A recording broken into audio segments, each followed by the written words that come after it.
끝판대장입니다. 오늘 구독과 좋아요, 알림 설정, 댓글까지 부탁드리겠습니다. 자, 우선 비트코인이 여기서 이제 저항을 맞고 다시 이렇게 하락이 된 모습인데요. 어제 이제 영상에서도 이런 말씀을 드렸는데 일단 좀 길게 보시면 될 것 같아요. 일단 천천히 우리가 이 큰 박스 안에서 계속 뭐 수렴이든 박스든 계속 갈 거다, 그런 말씀을 드리고 싶고, 제가 어제 이제 여러분들한테 설명드렸던 차트 중에서 어떤 게 있었냐면 이때예요. 이때가 이제 2021년 1월 달이거든요. 그때를 보면은 우리가 이렇게 처음에는 이 당시에 이렇게 수렴인 줄 알았다가 수렴 이탈하면서 큰 하락이 왔다가 다시 반등 주고 이 부근까지 다시 떨어진 다음에 버티면서 올라가는 그런 모습을 보여줬고요. 그리고 우리가 얼마 남지 않은 기간에 뭐가 있냐, 반감기가 있는데 반감기가 이때쯤에 일어나고요. 그 다음에 여기서 이런 식으로 이렇게 횡보를 쭉 하다가 올라가는데, 사실 이게 횡보라고 해도 여러분들이 생각하기에는 하락이라고 느낄 수 있는 이유가, 보시면 가격 범위를 이렇게 이제 설정을 해보면 이제 13%가 마이너스가 될 때도 있고, 여기서 보시면 19%가 될 수도 있고, 그러니까 지금이랑 좀 비슷한 것 같아요. 그래서 그냥 반감기 앞두고 오는 그런 움직임이다 라고 보시면 될 것 같습니다. 그래서 뭐 조금 더 우리가 빠지게 된다면 제가 그래도 현금 비중을 놔둬놓으라고 하는 게, 이제 여기가 깨지고 이런 자리나 아니면 요런 자리나 이런 데가 올 수도 있거든요. 그러니까 뭐 오지 않으리라는 법은 없잖아요, 코인에서. 그래서 이제 그런 구간이 됐을 때 우리가 당황하지 않으려면 항상 이 현금 비중을 가지고 있어야 된다. 근데 이제 이 부분에 대해서 여러분들이 되게 제가 강조는 드리지만 또 이해를 제대로 못하신 분들이 있을 것 같아서 제가 항상 말씀드리는데, 저는 한 번도, 그러니까 뭐 5%를 더 받아가지고, 그렇죠? 이런 데서 5%를 받아가지고 25%까지의 현금 비중을 만들려고 한 적은 있지만 그것보다 더 많은 현금을 써라라는 말은 한 적이 없거든요. 그러니까 이런 현금들은 어디서 쓰려고 했냐, 25에서 30%의 현금은 어디서 써야 되냐, 이런 식으로 왔을 때 5% 정도 쓰고요. 그 다음에 여기 내려왔을 때 한 10% 정도 쓰고, 그 다음에 여기 왔을 때 뭐 15%나 10%나 이런 식으로 쓰기 위해서 냅두고 있는 거예요. 그러면 이제 그런 질문이 또 들어온단 말이에요. 여기만 갔다가 올라가면 어쩔 거냐, 이거 매수 못하는 거 아니냐. 그럼 여러분들은 얼마를 갖고 있는 거냐면 75% 정도의 코인을 가지고 있는 거예요. 이렇게 해서 올라가게 되면. 그러니까 이건 이거대로 대응을 할 수 있는 거고, 이거는 내려왔을 때는 이거대로 대응을 할 수 있는 그런 형태이기 때문에 반드시 여러분들 현금 비중은 가지고 있어야 된다. 그래서 강세장이면 이 정도 30% 현금 비중을 갖고 있는 게 맞고, 좀 애매한 약세장이 될 거다. 그러니까 추후에 이제 제가 말하는 그거는 이제 상승장 초입에 해당되는 구간인데요. 그러니까 언제냐면 2023년을 얘기하는 겁니다. 이때 2022년 말과 2023년 이럴 때는, 그때는 제가 여러분들한테 뭐라고 말씀드렸냐면은 코인을 50% 정도를 가지고 있고 현금을 50% 정도 가지고 있어라. 근데 저는 사실 이때 계속 매집했거든요. 이런 현금 비중 상관없이. 저는 상관없는 게, 어차피 저는 이 이전의 사이클을 겪어서 이때는 거의 바닥권이다라는 걸 어느 정도 알고 있었기 때문에 그게 가능하지만,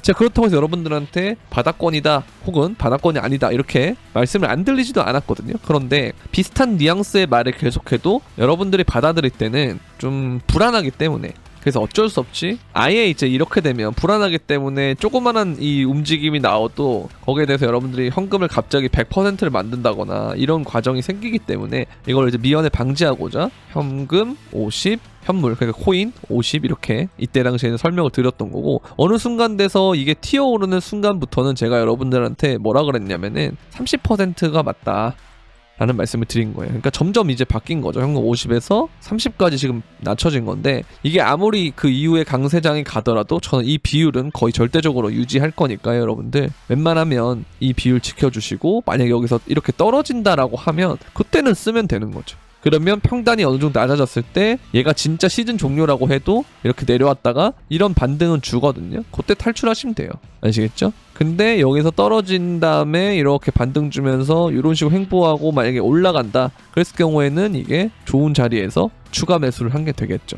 그래서 그냥 이렇게만 하시면 전혀 문제될 게 없기 때문에 여러분들 너무 불안해하실 거 없고 그냥 천천히 한다고 생각하시면 될 것 같습니다. 아시겠죠? 그리고 이제 요즘 업비트를 보게 되면은 알트들이 되게 약세인 것처럼 보이잖아요. 근데 또 우리가 도미넌스를 좀 보게 되면은 좀 나쁘지 않은 모습인 게, 이 57%를 찍은 다음에 갑자기 55%까지 빠르게 떨어지고 있거든요. 그렇죠? 그리고 여기서 반등이 어디까지 올지는 잘 모르겠지만 이게 기술적 반등에 그치고 이런 식으로 추가 하락이 오게 되면은, 그러면 비트코인은 불안한 불안한데 알트는 생각보다 비트보다 조금씩 뭔가 버텨주는 모양이 나올 거기 때문에 그 이후에 얘가 올라가 준다면 죄송합니다. 얘가 이제 추가로 떨어지면서 비트가 올라가 준다면 그때는 알트가 더 많이 오르는 그런 장세가 펼쳐질 수가 있다. 이제 그렇게 보시면 되겠고, 그 와중에서 여러분들이 좀 뭐 불안하다 하시는 분들은 방어력이 좋은 비트나 이더나 뭐 BNB나 이런 애들이 더 낫겠죠. 근데 뭔가 좀 거꾸로 하는 측면이 있어요. 왜냐면 제가 여러분들한테 도미넌스가 오르는 그 과정에서는 비트코인에 이런 애들이 세고 알트가 좀 약세일 가능성이 높다 그런 걸 미리 말씀드렸는데도 그때는 이제 여러분들의 욕심이 있기 때문에 제가 여러분들한테 3대7이나 7대3 중에 고르라 그랬잖아요. 이게 이제 비트 형제의 비율을 높일 거냐, 비트 형제의 비율을 높일 거냐, 알트의 비율을 높일 거냐 이건데, 어차피 이런 과정이 끝나게 되면 결국 알트향이 온다라고 제가 말씀드리면서 그러면 1, 100,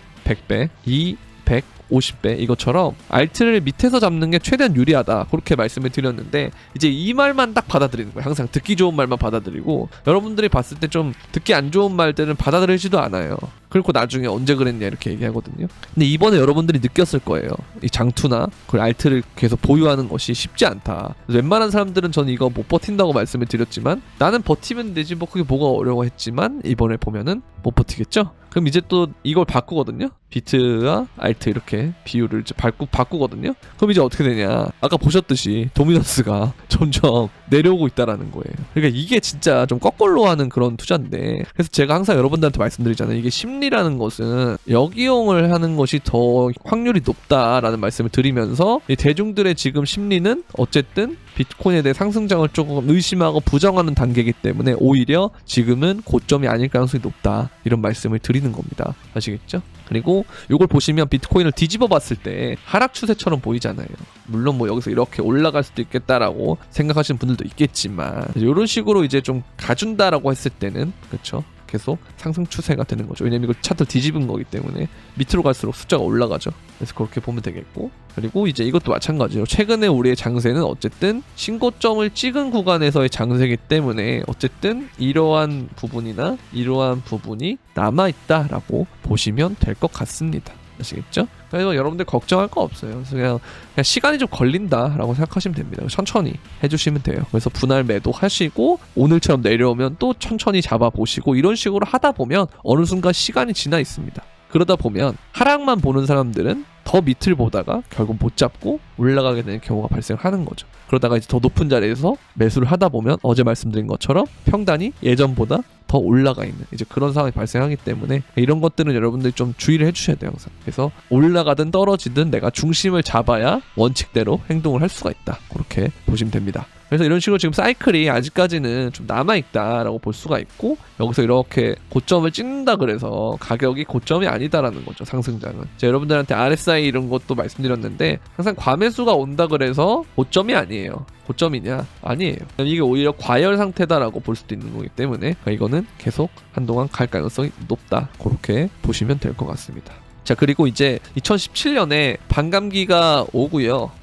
2017년에 반감기 온 다음에 팍 빠진 뭐 그런 차트가 있었는데, 어찌됐든 간에 요게 오든 말든 이거 끝난 다음에는 갭으로 오르잖아요. 그쵸?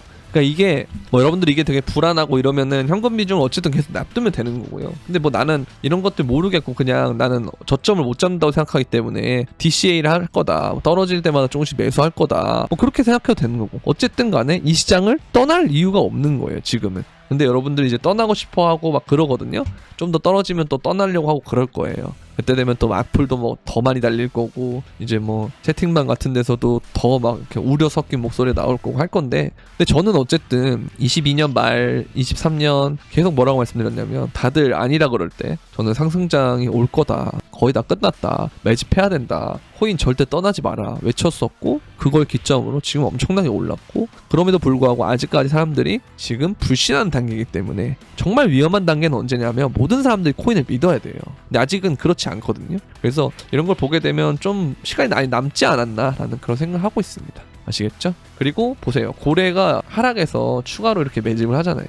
이 고래 세 번째 매집이다. 고래들은 아직까지 좋은 기회라고 여긴다고 봅니다. 그리고 공포 탐욕 지수가 빠르게 낮아지는 형태. 이렇게 올랐다가 갑자기 확 떨어졌죠. 이런 식으로 여러분들이 계속 털린다는 거예요. 그 심리적인 상태가. 그래서 이거를 뭐 우리가 이제 좀 멘탈 잡아야겠죠. 잡는 게 되게 중요하다라고 보여지고, 그 다음에 이제 홍콩 암호화폐 ETF 승인이 억눌린 중국 투자 수요를 해소하는 채널이다라고 할 수 있는데, 사실 본토가 안 되기 때문에 제가 어제 말씀드린 대로 이거는 나중에 김프로 올 것 같다라는 생각이 듭니다. 그래서 요번 상승장에는 김프가 21년도보다 더 높을 수 있다라는 좀 생각이 들어요. 그래서 한 진짜 30%, 40% 이렇게도 갈 수 있겠다라는 생각이 좀 들어서 이게 좀 걱정입니다, 저는. 어쨌든 뭐 저는 해외 거래소에 있기 때문에 달러도 지금 오르고 있고 김프도 나중에 오를 가능성이 높으면 제 개인적인 입장은 좋아요. 그런데 한국의 입장에서 봤을 때는 되게 안 좋은 거거든요. 어쨌든 자금을 설거지에 유동성 출구 창구로 이용되는 거기 때문에 좋은 건 아니에요. 근데 그렇다고 해서 제가 제 개인이 이걸 막을 수 있는 게 아니기 때문에 일단은